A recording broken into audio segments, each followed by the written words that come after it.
Bonsoir, soyez toutes et tous les bienvenus dans 28 minutes et bonsoir, beaux camarades. Bonsoir Elisabeth.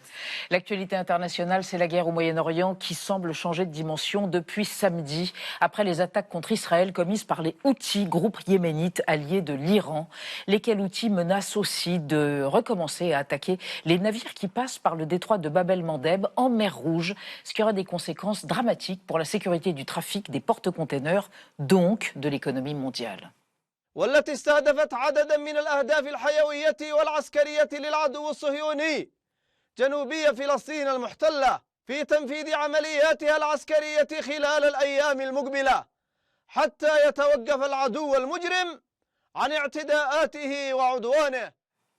Faut-il redouter une escalade au Moyen-Orient et l'importation du conflit en Occident avec une éventuelle multiplication d'actes terroristes? Ce sera le thème de notre débat ce soir avant qu'on vous retrouve en fin d'émission. Marjorie Adelson et Xavier Mauduit, une affaire de chocolat. 12 Pas de tonnes bras, de pas de chocolat, comme disait volé l'autre. Elisabeth, sous forme de barres chocolatées de la marque Kit Kat. Oui, Le groupe pas Nestlé de pub. annonce que Pâques est en danger. Elisabeth, j'ai une histoire de chocolat pour vous. Je vous la raconte tout à l'heure. Vous notez ça dans vos tablettes. Mauduit. Et vous, Marjorie? Eh bien, c'est le printemps et donc la saison des allergies et des demandes en mariage. Et la tendance, eh bien, c'est qu'elles sont de plus en plus spectaculaires. Je vous raconte ça tout à l'heure. Il paraît, et mis sur les réseaux sociaux. Exactement, sur les réseaux. Ouais. Bon, et pour commencer, nous recevons un des plus grands cinéastes de notre temps, l'Américain Gus Van Sant, 40 ans de cinéma pour mémoire, Drugstore Cowboy, Elephant, Jerry, Harvey Milk, cinéaste des marges, portraitiste empathique des losers, des ados à la dérive, King of Queer, mélancolique et caustique et corrosif à la fois. Son nouveau film, La corde au cou, s'inspire d'un fait divers totalement ahurissant qui s'est déroulé en 1977 et où se résument en 1h45 les plaies et les maux de l'Amérique contemporaine. Place au grand Gus Van Sant.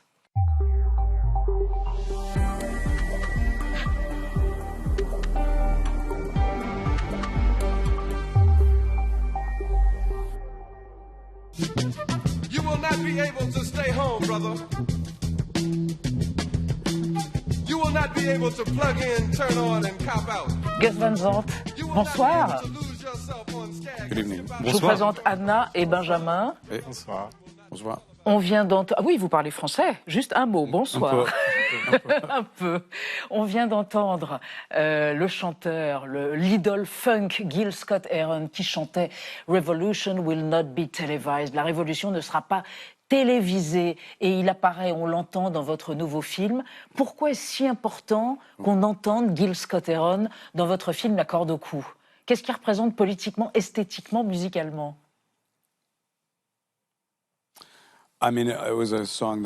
C'était une chanson avec laquelle j'ai grandi, je l'entendais à la radio, elle était fantastique. C'est un petit peu long quand même. Bon, ça parle de la révolution noire et pas de la révolution française, la révolution blanche du Midwest, et on l'a un peu volé quand même. Et bon, et on ne la récupérera jamais.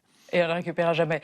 Et il évoque le fait que ça ne puisse pas se passer à la télévision. La télévision est omniprésente dans votre film, La corde au cou, puisque c'est l'histoire de Tony Koritsis, un homme qui a pris en otage en 77 le fils du patron d'une entreprise de prêt pendant 63 heures. Mais d'abord, on découvre votre portrait et ensuite, on évoque ce film qui sort le 15 avril, Gus Van Sant. On regarde votre portrait par Gaël Legras.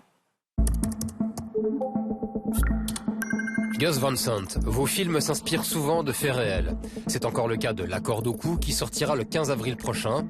Quelle part de l'âme humaine souhaitez-vous explorer en vous emparant de ces histoires vraies? Pour répondre à cette question, vous avez le profil idéal. Votre premier succès, Drugstore Cowboy avec Matt Dillon en 1989, est l'adaptation d'un roman autobiographique de James Fogle sorti en 1976. James Fogle aura passé l'essentiel de sa vie en prison. Toxico, il dévalisait des pharmacies pour se fournir en drogue.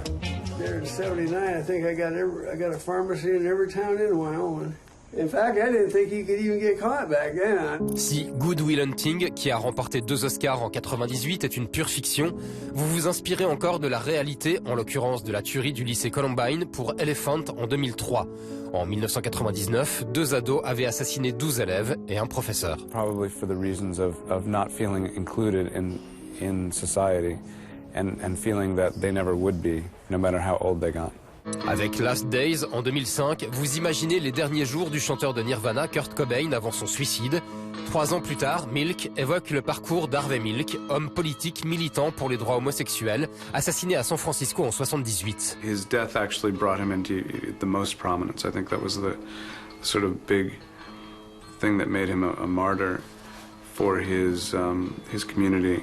Aujourd'hui, vous prenez donc appui sur l'histoire de Tony Kiritsis. En 1977, cet Américain a pris en otage un dirigeant d'une société de crédit immobilier qui l'accusait de l'avoir ruiné. Le tout suivi en direct par la télévision. I'm the man that was called a kidnapper. I'm a goddamn national hero. And don't you forget it. Dans La corde au cou, Bill Skarsgård incarne Tony Kiritsis. I'm a poor man. That never bothered me. But these people betrayed me. These people were in common folk. Give them a taste of the American dream and then spit them right out. Dans le film, précisez-vous, Tony est coupable de plein de choses tout en ayant une forme de courage. Alors, cette prise d'otage qui a été télévisée en 77, Gus Van Sant, vous ne l'aviez pas vue, vous, à la télévision? Vous n'aviez pas la télévision. Vous n'en aviez aucun souvenir. Je crois que ça a été vraiment surtout diffusé dans le Midwest. Moi, j'étais à Los Angeles, donc je n'ai pas vu ça, non. Mais les chaînes n'étaient pas aussi nationales, vraiment, à l'époque, dans les années 70. On voit à plusieurs reprises dans votre film John Wayne, qui incarne la mythologie du western et qui incarne une espèce de rapport fasciné, fétichiste aux armes à feu, qui est le propre des États-Unis. Est-ce que si les armes n'étaient pas en vente libre aux États-Unis, il y aurait toutes ces fusillades? Et Dieu sait que vous connaissez le sujet puisque vous avez filmé, vous avez réalisé Elephant, qui se fondait sur la fusillade de Columbine. Il n'y a pas aussi un problème avec la circulation des armes à feu en vente libre, dont d'ailleurs peut disposer Tony Kiritsis? Oui, sans aucun doute, bien sûr, à l'époque, dans les années 70, mais aussi de nos jours, oui, on peut aller acheter une arme à feu très facilement. Il y a beaucoup d'armes à feu en circulation, c'est vrai. Et c'est un problème, je pense. Le jeune Luigi Mangione, vous vous doutez bien qu'on va parler de lui parce que Luigi Mangione a assassiné en 2024 le patron d'une compagnie d'assurance. Il considérait que le patron de cette compagnie d'assurance l'avait spolié, l'avait lésé.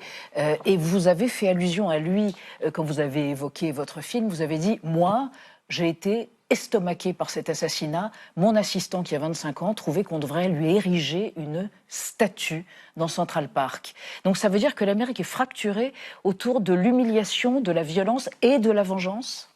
Il y a une fracture peut-être entre les classes d'âge. Ce sont les plus jeunes, vraiment, qui, à mon avis, sont plus impliqués dans cette cancel culture et qui sont un peu plus actifs, qui sont plus pro-Mangione, je pense. Bizarrement pour moi. Mais moi, je suis trop vieux pour ça. Mais l'Amérique, c'est le pays de la désobéissance civile qui a été théorisé au milieu du 19e siècle par un philosophe que vous connaissez, Thoreau, et qui évoquait la non-violence. Comment vous expliquez le recours à la violence perpétuelle quand il y a humiliation et colère? Vous voyez, moi je ne sais pas, j'y vis simplement, je ne reconnais pas vraiment tous ces pourcentages et dans mon quartier, bon c'est un quartier assez riche, hein, mais c'est vrai que j'ai l'impression qu'il y a énormément de violence aux États-Unis. Oui.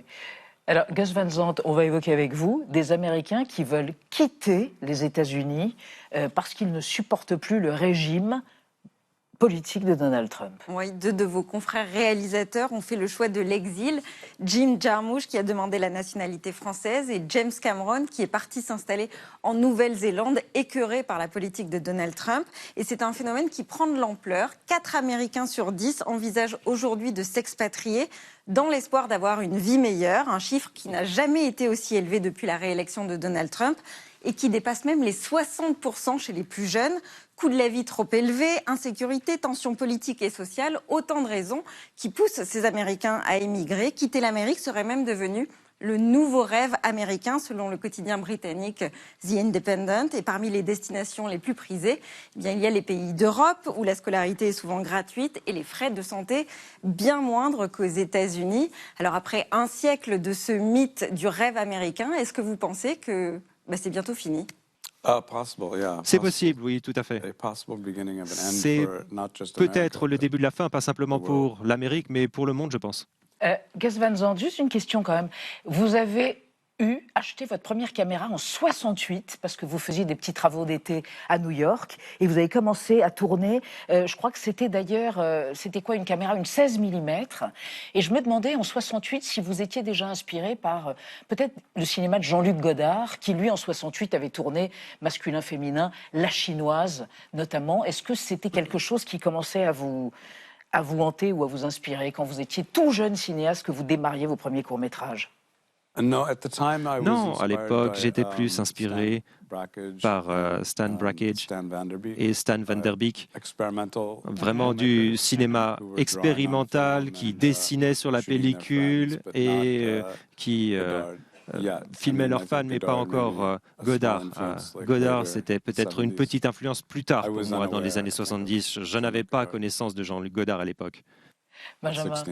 Dites-vous qui aimez les expériences radicales, hein, vous avez fait un remake de Psychose de Hitchcock. Est-ce que vous seriez tenté de refaire un de vos films avec 100% d'intelligence artificielle, par exemple? Est-ce que ça vous fascine ou pas, ces nouvelles technologies?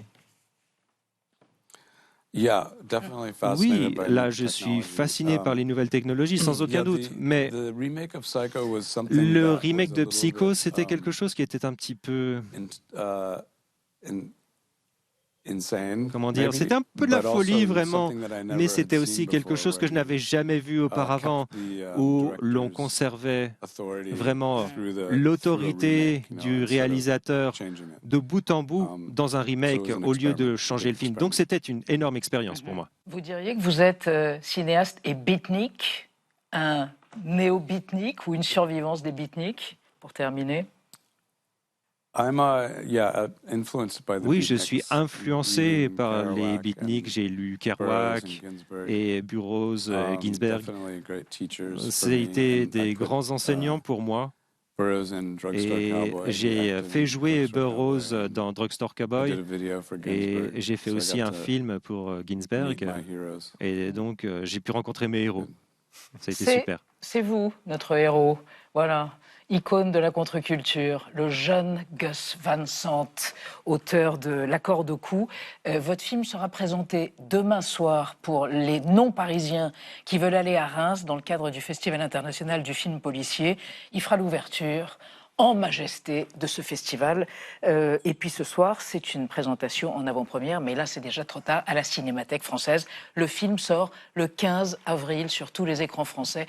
Merci Gus Van Sant et merci à votre interprète Anthony Roger. On passe à notre débat sur la guerre au Moyen-Orient. Et le risque d'escalade après les attaques contre Israël par les Houthis, rebelles yéménites alliés de l'Iran, peuvent-ils bloquer le trafic maritime en mer Rouge parallèlement au blocage du détroit d'Ormuz par l'Iran, vous le savez, et avec quelles conséquences géopolitiques et économiques, pour nous d'ailleurs, notamment. On en parle après la mise au point d'Amira Swilem.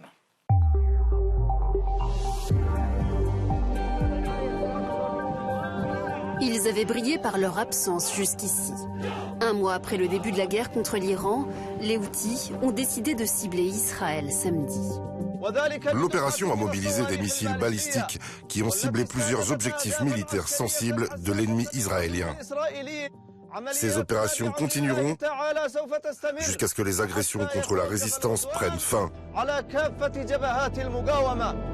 Après le Hezbollah au Liban et des milices chiites irakiennes, cette entrée en guerre des Houthis a de quoi inquiéter le duo israélo-américain. Des craintes d'autant plus appuyées que les Houthis contrôlent le port de Hodeïda. Ils ont donc les moyens de bloquer les entrées et sorties des navires de la mer Rouge, voire de les prendre pour cible comme ils le firent précédemment en représailles à la guerre à Gaza. Il y a de quoi être inquiet. Les Houthis sont déterminés à aller loin, aussi loin qu'on peut imaginer. Et puis, ce sont les plus proches des infrastructures économiques et pétrolières des pays du Golfe. Si les frappes des Houthis se multiplient, elles pourraient faire entrer la guerre dans une nouvelle phase de l'avis de certains analystes. Le nombre de pays impliqués dans le conflit pourrait même s'étendre. Il n'y a pas que l'Arabie saoudite qui risque d'être impactée par les succès des Houthis. Il y a aussi l'Égypte. On parle de 3 milliards de dollars de taxes en péril si le canal de Suez venait à être bloqué. Personne ne les paiera et l'Égypte va perdre de l'argent. Donc l'Égypte risque de s'impliquer d'une façon ou d'une autre. Alors, comment interpréter cette entrée dans la guerre des Houthis? Traduit-elle un essoufflement de l'Iran réduit à devoir demander de l'aide à ses alliés? Ou est-ce un avertissement alors que les États-Unis envoient des renforts dans le Golfe? Ce nouveau rebondissement présage-t-il d'une nouvelle escalade dans la guerre qui déchire la région depuis un mois? Nos trois invités pour ce débat, Agnès Levallois, bonsoir, présidente de l'IREMO, l'Institut de recherche et d'études Méditerranée-Moyen-Orient. Vous êtes spécialiste du Moyen-Orient et du Proche-Orient et selon vous, les Houthis se sont probablement sentis obligés de donner un coup de main, entre guillemets, aux Iraniens en entrant dans ce conflit, mais ils ne sont pas aux ordres de l'Iran. Ils défendent aussi leurs propres intérêts. À côté de vous, Elie Tenenbaum, bonsoir, directeur du Centre des études de sécurité de l'Institut français des relations internationales, l'IFRI. Et vous considérez que l'entrée en guerre des Houthis renforce la pression sur la navigation maritime internationale, notamment en mer Rouge donc, mais la menace qui pèse sur la mer Rouge est moins stratégique que ce qui se passe en ce moment dans le détroit d'Ormuz. Et David Rigoulet-Rose, bonsoir, chercheur associé à l'Institut français d'analyse stratégique, l'IFAS. Vous êtes un spécialiste de la péninsule arabique et du Moyen-Orient et vous estimez que l'attaque perpétrée par les Houthis s'inscrit dans une stratégie iranienne par paliers extrêmement élaborés. Et vous ajoutez, Téhéran ajoute les pièces les unes après les autres, le timing est immensément calibré. Et on démarre avec la personnalité du jour, Benjamin. On la connaît peu, voilà. C'est le chef des Houthis au Yémen, Abdul Malik al-Houthi, également appelé Aboul Jibril. Il aurait 46 ans, il est à la tête du mouvement armé depuis 2005, on le voit donc sur cette photo. Il s'exprime uniquement dans des vidéos enregistrées. Il porte là un châle traditionnel yéménite et une imposante djambiya, le traditionnel poignard yéménite recourbé, que l'on voit reposer sur sa poitrine. Agnès Levallois, que représente-t-il exactement au Yémen en termes de force, en termes de pouvoir, en termes militaires ? Alors aujourd'hui, c'est une force importante, puisque les Houthis ont réussi à prendre la capitale Sanaa. Il faut revenir en fait en 2015, lorsque l'Arabie Saoudite a décidé de rentrer en guerre contre les Houthis. Ce mouvement s'étant manifesté au lendemain des mouvements de contestation de 2011, qui a vu partir le président Saleh, voilà, le printemps arabe qui avait aussi atteint le Yémen. Et donc, suite au départ de Saleh, il y a donc eu des confrontations entre les différentes forces qui constituent le Yémen. Et les Houthis, qui étaient une des composantes, alors qui est une composante de la société yéménite, qui sont plutôt des chiites parce que ce sont des zaïdites, mais alors qui sont zaïdites qui sont considérés quand même comme des chiites plus proches des sunnites que ne sont les chiites iraniens, raison pour laquelle on a beaucoup dit qu'ils n'étaient pas complètement liés aux Iraniens, ce qui est vrai, ils ne sont pas liés de façon forte aux Iraniens comme ça a pu être le cas avec d'autres milices dans la région, et qu'on a vu les Houthis s'appuyer et demander de l'aide aux Iraniens dans le cadre justement de cette stratégie qui a été mise en place dans le cadre des soulèvements après 2011, où là les Iraniens ont apporté un soutien aux Houthis. Mais ça n'était pas l'objectif des Iraniens de se détourner déjà de leur soutien qu'ils avaient en Irak, en Syrie et au Liban. Mais ils ont vu l'intérêt qu'il pouvait y avoir aussi à apporter ce soutien à cette milice. David Rigoulet-Rose, finalement, ils sont entrés assez tardivement dans le conflit. On pensait que c'était un proxy qui serait plus actif de l'Iran. Oui, mais il a mesuré son entrée en scène parce qu'il a déjà été actif précédemment. Après le 7 octobre 2023, il est un des premiers à avoir manifesté, militairement parlant, son soutien au Hamas, justement, dans la guerre qui commençait à Gaza. Et il a montré qu'il avait des capacités balistiques notables. C'est-à-dire beaucoup de missiles, un gros arsenal. Oui, un arsenal qui existait déjà sous l'ancien président avant son renversement. Donc il y avait une expertise, mais qui a pris de l'ampleur, évidemment, parce qu'elle a été soutenue par les Iraniens, notamment les gardiens de la Révolution, qui ont dépêché un certain nombre de cadres, et du Hezbollah sur place, et donc qui ont boosté, entre guillemets, la dimension capacitaire balistique. Et donc ils ont frappé à plusieurs reprises, et ça a donné lieu d'ailleurs à des répliques américaines. D'abord. Donc, qui a donné lieu finalement à un accord entre les deux parties en mai 2025, mais qui ne concernait pas Israël, puisque justement les Houthis avaient dissocié les deux choses, et Israël qui n'a pas manqué non plus de frapper, puisque le Premier ministre Houthi a été tué en août 2025. Donc on voit bien qu'il y avait déjà quand même des précédents d'activisme importants. Simplement, il y a eu une séquence de temporisation avant effectivement la décision de reprendre, mais là pas pour Gaza en réalité, par rapport à l'Iran et de reprendre donc samedi dernier. Comment vous qualifieriez leur Je pense que potentiel d'abord c'est important, on nuisance. utilise des fois de façon abusive le mot proxy. Ce sont des groupes, des acteurs qui ont chacun effectivement leur autonomie stratégique, qui se sont rapprochés dans le cas des Houthis et de l'Iran, mais au contraire, par exemple, du Hezbollah libanais, les Houthis n'ont pas du tout été créés par l'Iran. Il n'y a pas de place de l'Iran dès les origines. Le mouvement Houthi a sa propre autonomie, a sa propre histoire, ses propres compétences pour certaines issues effectivement de l'histoire longue de la République arabe du Yémen, avec effectivement un apport iranien qui s'est accru au cours des années entre 2015 et 2020, et en fait ça a été progressif. Au début, on parlait d'un soutien iranien qui était quand même très très réduit. Il y a eu armes, en finance, en finance, avec des transferts de technologie, avec même les missiles yéménites par exemple, ne sont pas des missiles iraniens pur jus. Ce sont des missiles de technologie iranienne qui ont été yéménisés, dans lesquels on retrouve des composants, dans lesquels on retrouve des systèmes qui peuvent se rapprocher, etc. Mais donc il y a une autonomie de pensée de la part des Houthis qui font que s'ils décident maintenant d'entrer dans le jeu, c'est qu'ils estiment effectivement qu'ils y ont un intérêt, avec des considérations propres au conflit au Yémen, parce qu'il y a encore un conflit au Yémen, et donc il y a aussi tous ces calculs qui, à mon avis, ont pesé sur le fait que les Houthis ne sont pas tout de suite sautés dans l'arène. D'accord. Alors on va évoquer avec vous trois et avec Anna donc l'entrée des Houthis dans le conflit qui pourrait mettre à mal, fragiliser, poser problème à l'armée israélienne. Oui, les Houthis, on l'a dit, ont délibérément visé des sites militaires sensibles en Israël à un moment où l'armée est en mauvaise posture. Si l'on en croit les propos du chef d'état-major israélien Eyal Zamir, il s'est exprimé jeudi dernier devant plusieurs ministres. Tsahal va s'effondrer, les réservistes ne tiendront pas. Il faut dire qu'Israël est engagé sur plusieurs fronts en même temps, en Iran, en Cisjordanie, à Gaza, en Syrie et au Liban, où 100 000 réservistes ont été déployés début mars après l'entrée en guerre du Hezbollah. Israël envisage d'en envoyer 450 000 autres qui pourraient se maintenir, je cite, pendant plusieurs mois, voire plusieurs années. À ce rythme, les ressources sont insuffisantes à moyen terme, alerte le chef d'état-major de l'armée. Il manque aujourd'hui au moins 15 000 hommes, dont 8 000 combattants. La situation ne devrait pas s'améliorer puisqu'en 2027, la durée du service militaire doit être réduite à 30 mois contre 36 aujourd'hui. Le chef d'état-major réclame donc une nouvelle loi sur la conscription dans le but cette fois de mobiliser les ultra-orthodoxes exemptés de service militaire depuis la création de l'État Israël. Il réclame également des moyens supplémentaires pour retenir les officiers de carrière. Agnès Levallois, est-ce que les Houthis, vous pensez, peuvent porter un coup important à Israël, à l'armée israélienne ? Non, je ne dirais pas des coups importants. Ils peuvent effectivement, on l'a déjà vu par le passé, ils ont réussi à envoyer des missiles sur Israël. Donc ils ont une capacité de pouvoir montrer qu'ils existent et qu'ils peuvent causer des dégâts. Je ne suis pas sûre qu'ils soient en mesure de véritablement mettre en difficulté au-delà d'opérations ciblées. Mais on a bien vu que la précision n'est pas toujours quand même à la hauteur des attentes de ceux qui lancent.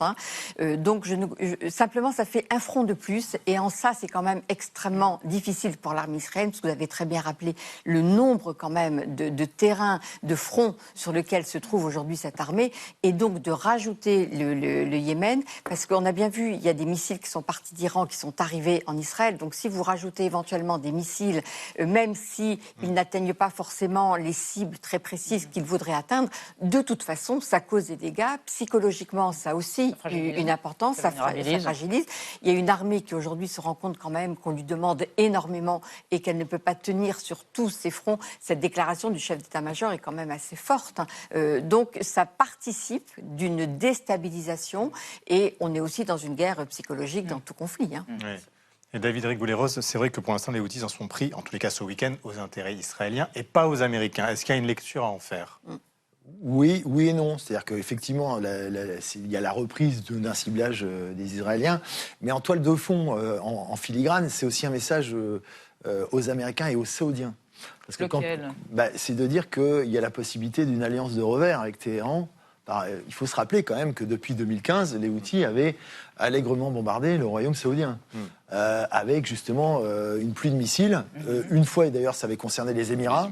Les Émirats, l'aéroport, ça avait été minimisé, mais enfin, il y avait eu ça. Et donc, le problème pour les Saoudiens, ce serait effectivement de se retrouver avec deux fronts, en fait. L'Iran d'un côté, le voilà. de l'autre. Et c'est pas du tout à négliger, même si, évidemment, sur le plan opérationnel, ça demeure limité pour les Houthis, mais avoir sur son arrière une menace potentielle qui s'ajoute, effectivement, à la menace en provenance directe de l'Iran, c'est peu confortable, on va dire. Et donc, c'est pas uniquement Israël, en réalité. C'est toute l'architecture régionale qui est bouleversée avec des attendus très, très incertains. Je voudrais juste ajouter qu'il y a quand même une trêve qui a été signée par les Houthis avec les Saoudiens. Et je pense que les Houthis, aujourd'hui, font attention à ne pas remettre en question cette trêve, qui n'est pas une paix, mais une trêve, et que pour eux, c'est prioritaire dans le contexte actuel, d'où le fait d'attaquer Israël et non pas les Américains, pour ne pas justement reprendre les combats avec l'Arabie Saoudite. Je pense qu'il y a aussi un calcul de leur part qui a trait à cette trêve qui est importante. Pour l'instant. Voilà. En même temps, ils ont une arme, les Houthis, qui est celui du détroit de Bab el-Mandeb. On le voit sur cette carte. Aujourd'hui, le détroit d'Ormuz est bloqué par l'Iran. Ça serait très grave pour le commerce mondial s'ils arrivaient à menacer ce détroit et tous les bateaux qui y passent. Oui, dis donc, encore une fois, le détroit de Bab el-Mandeb a été menacé et a été en partie, pas de facto fermé, mais quand même très, très, très largement aménuisé dans le trafic à partir du mois de novembre, décembre 2023. Donc au lendemain des attentats du 7 octobre, quand les Houthis ont participé à cette attaque contre Israël, en sachant encore une fois que la dimension antisioniste, axe de résistance, c'était dit dans l'extrait pour les Houthis, et c'est vraiment très très fort, aujourd'hui, en tout cas. Constitutif de leur idéologie. Disons que ça l'est devenu, en tout cas c'est devenu un marquant assez bien répandu et souvent le plus petit voilà, et souvent le plus petit dénominateur commun, c'est-à-dire que autant avec l'Arabie Saoudite ils ont négocié un cessez-le-feu, avec les Américains ils ont négocié aussi un cessez-le-feu qui pourrait reprendre, etc. Autant avec Israël ils se sont juste positionnés sur le rythme du conflit en Israël, à Gaza, en décidant de s'arrêter après le cessez-le-feu d'octobre 2025 à Gaza, en disant qu'il pourrait reprendre n'importe quand. Et donc là, on voit comme les choses reprennent aussi côté du Liban, etc. C'est là où ils réagissent, très facilement. Mais pour revenir sur la question du trafic maritime, les choses ont repris progressivement. Elles n'ont pas repris jusqu'au niveau où elles étaient avant le 7 octobre. C'est-à-dire que la mer Rouge, de toute façon, a perdu une partie de son trafic. Il y avait à plus de 4 millions de tonnes métriques qui passaient par la mer Rouge. On n'est pas revenu. On est aujourd'hui à peu près à 3 millions. Donc ils ont quand même perdu une partie importante. On l'a dit, c'est l'Égypte qui est aujourd'hui la plus directement impactée par ça. Parce qu'en fait, canal de Suez. Absolument, parce que sinon, pour les pays destinataires, la mer Rouge et Bab el-Mandeb n'est qu'un espace de transit. La différence, c'est que Hormuz, c'est ce qui donne l'accès à un cul-de-sac qui est le golfe arabo-persique. Et là, si vous bloquez Hormuz, il n'y a plus rien qui peut en sortir. Bab el-Mandeb, si vous bloquez, ça gêne particulièrement l'Égypte, mais vous pouvez passer le tour. Et donc ça, c'est très différent. Mais Agnès Lavallois, le trafic via le canal de Suez, donc il a chuté très fortement. Mais là, comme on le disait, l'Égypte, du coup, pourrait se retrouver fortement handicapée, pénalisée par cela. Est-ce qu'on peut envisager que l'Égypte entre dans le conflit si jamais elle se sent menacée par le blocage des Houthis de cet accès vers la mer? J'ai du mal à penser que l'Égypte rentrerait en guerre aux côtés... parce qu'elle rentrerait à ce moment-là aux côtés des Américains, puisque c'est quand même son allié stratégique contre les déstabiliser. Parce que c'est vrai que là, pour l'Égypte, c'est une catastrophe absolue, parce que la situation économique de l'Égypte est dans un état de délabrement absolu, et que les revenus du canal de Suez, c'est un des 4 piliers de l'économie égyptienne. Donc, ils l'ont pas fait en 2024. Voilà. La question, c'est pourquoi ils le feraient aujourd'hui. Je pense qu'aujourd'hui, on a vu le président Sisi alerter, en disant qu'il faut absolument trouver une solution, appelant Trump pour dire il faut arrêter cette guerre. Donc, les Égyptiens sont dans une logique de vouloir. D'ailleurs, le président Sisi égyptien a participé ce week-end à des négociations au Pakistan avec le ministre saoudien des Affaires étrangères. Et donc, ce sont eux qui sont à la tête de cette médiation. Donc, pour l'Égypte aujourd'hui, la priorité, c'est de mener cette médiation pour éviter de devoir prendre des mesures. Mais je vois mal quand même les Égyptiens rentrer en guerre. David Rigoulet-Rose, conséquences pour le trafic mondial si les bateaux ne peuvent plus passer par le canal Bab-el-Mandeb et donc que ça rallonge avec les problématiques du kérosène, du prix de Oui, parce que de toute l'énergie. façon, il y a aujourd'hui une logique, il y a le problème des assurantiels. C'est que la Lloyds, par exemple, aujourd'hui, estime qu'ils ne sont plus en mesure d'assurer les bateaux. C'est l'assureur principal c'est à Londres que les principaux les assurances sont établies. Donc, de toute façon, il y a une inflation des primes d'assurance. Mais sur le fond, il y a plusieurs problèmes qui s'ajoutent. C'est-à-dire qu'il y a la question, effectivement, de l'insécurité. Ça concerne les marins. Donc, les armateurs ne peuvent pas prendre le risque, de toute façon, d'exposer les personnels. Ce qui explique qu'une grande partie s'est déjà déroutée. Alors, pas tous les armateurs, mais il y a Maersk, il y a le français, CGM, etc. Donc, il y a une logique prudentielle qui s'est imposée, qui a fait diminuer le trafic et qui pénalise, parce qu'on est obligé de passer par le Cap de Bonne-Espérance, donc ça rajoute une dizaine de jours. Et en particulier pour nous, Européens ? Ah bah oui, de toute façon, oui, mais pas que pour nous, parce que de toute façon, c'est les chaînes logistiques en général qui sont impactées. Et comme ça s'ajoute à l'obstruction du canal de Suez, du détroit d'Ormuz, on voit qu'en fait, ce sont des détroits jumeaux. Donc, c'est pas forcément un hasard si c'est maintenant, en ce moment, que les Houthis ont décidé d'appuyer, parce que les détroits jumeaux entraînent des effets cumulatifs déjà aux effets délétères qu'il y a dans le Golfe. Il y a beaucoup de conteneurs asiatiques qui passent par là aussi pour venir jusqu'à nous. Alors, les Iraniens sont-ils les commanditaires cachés? C'est aussi la menace qui peut peser sur l'Europe d'attentats. L'Iran peut-elle se retrouver caché derrière des actions terroristes en Europe? Par exemple, la tentative d'attentat de ce week-end devant Bank of America à Paris. Réponse assez claire de Laurent Nunez, ministre de l'Intérieur. Écoutez. On fait un lien très direct dans la mesure où vous avez une action dont le mode opératoire est en tout point similaire à des actions qui ont été menées aux Pays-Bas notamment, en Belgique notamment, qui elles ont abouti et où la revendication qui a été faite faisait très directement le lien avec le conflit. Voilà. Donc le donneur d'ordre vient d'Iran de quelque manière. Le donneur d'ordre vient forcément de quelque part et vous savez. Généralement, donc, les services de ce pays pratiquent de la sorte. Il y a un gros dispositif policier, de gendarmerie, de militaires sentinelles qui est déployé sur notre pays et les services de renseignement travaillent évidemment à détecter ces menaces. Elie Tenenbaum, cette menace terroriste, elle peut s'aggraver, elle peut s'intensifier au regard de ce qui se passe actuellement au Proche-Orient ? Évidemment, on sait bien de toute façon que les conflits au Proche-Orient, ils ont des échos, ils ont des résonances, que ce soit dans des communautés, dans des individus qui peuvent passer à l'acte. D'eux-mêmes parce que ils sont influencés ou alors parce qu'ils sont insérés dans des réseaux qui vont plus ou moins activer une menace ou la répandre. C'est pas forcément une chaîne organisationnelle.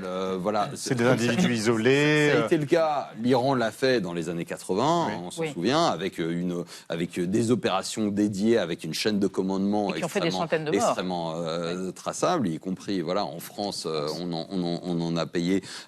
Évidemment le prix.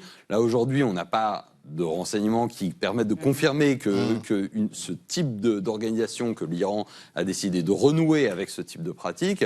En revanche, à minima, la résonance et l'inspiration. Et ensuite, évidemment, c'est des choses qui sont à la portée des services iraniens. Alors justement, David Rigoulet-Rose, il y a un organisme dont l'acronyme est AIHAYI qui a revendiqué plusieurs attentats à Rotterdam, Londres, Liège, notamment contre la communauté juive. Et vous avez dit dans une étude récente, c'est peut-être un faux nez iranien. Oui, alors c'est vraisemblablement. L'enseigne, effectivement, au début, elle rappelait assez largement tout ce qui renvoie au Hezbollah. Vraisemblablement, ce serait lié aux proxies irakiens, notamment le Kata'ib Hezbollah, qui serait mandaté pour sous-traiter en fait une déstabilisation. Il y a une unité des gardes de la Révolution. Déstabilisation de l'Occident, donc. Des pays européens, c'est aussi une manière dans une logique dissuasive pour leur dire ne vous alignez pas sur l'agenda militaire américain parce que vous prendrez des risques. D'ailleurs, il y a une déclaration du porte-parole Baki, du ministère des Affaires étrangères, qui avait dit « Vous serez alors potentiellement considérés comme des ennemis. Donc, on va dire, c'est un signalement politico-stratégique qui est fait, qui est entendu, on le voit avec Laurent Nunez, et donc, effectivement, il y a un risque qui existe. Il n'est pas de même nature que dans les années 80, parce qu'ici, prioritairement, les intérêts américains, israéliens, sinon de la communauté juive, mais évidemment, c'est un enjeu de sécurité global. Et l'idée, Agnès Levallois, c'est de faire peur, en quelque sorte, à l'opinion publique occidentale pour qu'elle fasse en quelque sorte pression sur leurs dirigeants pour cesser cette guerre. Est-ce que cette réflexion est vraiment mûrie en Iran ou par les Houthis notamment ? Elle existe, évidemment, puisque aujourd'hui, la question pour un régime comme le régime iranien, qui est de toute façon profondément affaibli, qui est un régime qui risque quand même à un moment ou à un autre de tomber, ou en tous les cas, c'est le grand perdant de cette guerre, quoi qu'il en soit. Donc évidemment que ce pouvoir qui le sait, ça, quand même, qu'il est dans une position, même s'il monte les gros bras, qu'il est quand même dans une position extrêmement difficile. Donc, éventuellement, d'organiser des attentats ou de laisser faire des attentats peut être un moyen de dire aux opinions publiques, eh bien, réagissez et ne vous laissez pas entraîner, et donc ne participons pas à cette guerre qui n'est pas la nôtre, c'est la guerre lancée par les Américains et Israël, mais nous, on n'a rien à voir avec ça, et on voit bien qu'il y a toujours cette difficulté ou cette volonté, en tous les cas, de la part des autorités, de dire c'est leur guerre. Quand Trump veut qu'on aille sécuriser le détroit d'Ormuz, on dit non, c'est pas notre guerre, on ira après, une fois que les combats seront terminés, pour essayer de ne pas être des acteurs dans le contexte actuel. Et rapidement, il y a quand même la diplomatie qui est en jeu. On en parlait, Agnès Levallois le disait. Il y a quand même des acteurs qui se retrouvent, le Pakistan, l'Égypte. Donc il y a quand même quelque chose qui se passe en coulisses. Du dialogue, de la négociation, il y en a toujours. Là, ce qu'il faut comprendre, c'est qu'aujourd'hui, l'Iran s'est mis dans une stratégie du pire qui vise à augmenter le coût maximum pour la communauté internationale de la pression et de l'opération qu'ils sont en train de subir. Donc aujourd'hui, ils utilisent tous les leviers. On a parlé de l'attaque sur la circulation, le trafic maritime international, évidemment sur les pays du Golfe et, s'ils le peuvent, sur les pays européens. En Europe. Parce que ce sont des leviers pour augmenter le coût aujourd'hui sécuritaire de l'opération conduite par les Américains et les Israéliens. Merci à vous et merci à tous les trois. C'était le mot de la fin de ce débat plutôt super passionnant. Merci encore. On va rester dans l'actualité vue par Xavier Maudy, Marjorie Adelson. Le vol d'une énorme cargaison de barres chocolatées en fin de semaine dernière fait craindre une pénurie juste avant Pâques. Oh là là, quelle catastrophe. Et Paris est en passe de devenir la capitale des demandes en mariage scénarisées pour les réseaux sociaux. Mais d'abord, le mot vedette du jour, figurez-vous que c'est exorcistes, les membres d'une association mondiale d'exorcistes, ça existe, ont demandé plus de pépettes au papam, au pape. C'est entendu. Chaque diocèse a son exorciste attitré. Des exorcistes. L'Association internationale des exorcistes. Qu'est-ce que ça veut dire? Exactement ce que ça dit. Merci de m'en dire un peu plus. Entendu. La vie secrète des mots vedettes. Exorciste, du grec ancien ex, hors de, et orkos, serment, désigne un prêtre capable de contraindre par serment une puissance satanique à sortir du corps, lieu ou objet qu'elle a investi. En clair, un chasseur de démons. Le 13 mars, le pape a reçu en privé les chefs de l'Association internationale des exorcistes, qui lui ont réclamé davantage de troupes. La délégation de soutanes de combat a présenté un rapport détaillé alertant sur une augmentation des cas liés à l'occultisme, l'ésotérisme, au satanisme, fléaux contre lesquels l'Église manque d'exorcistes qualifiés. Elle a exhorté Pontifex à équiper chaque diocèse dans le monde d'au moins un prêtre exorciste dûment formé. En France, une centaine de prêtres exorcistes, nommés par un évêque, assurent un service anti-démons 100% gratuit. Croyant ou pas, il suffit de se rendre dans l'un des 90 diocèses du pays et d'exposer le harcèlement du malin. Après évaluation, le prêtre décide d'aiguiller vers un psy ou, dans 3 à 5% des cas environ, de pratiquer le rituel de l'exorcisme. Armé d'une croix, d'eau bénite et d'un mode d'emploi rouge carmin, l'exorciste impose les mains sur l'ouaille envoûtée pour appeler le Saint-Esprit, lui souffle dessus pour chasser les esprits mauvais, récite une prière déprécative pour demander à Dieu de la libérer, puis une autre impérative adressée au démon en personne pour le chasser. Le fameux exorcisme d'une fillette possédée dans un film de 1973 n'est pas forcément exagéré.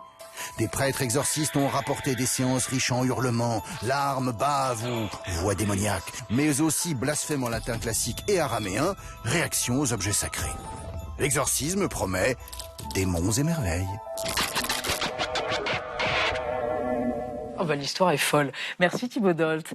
Rebonsoir à tous les deux, Marjorie Adelson et Xavier Mauduit. Alors, mais c'est une catastrophe.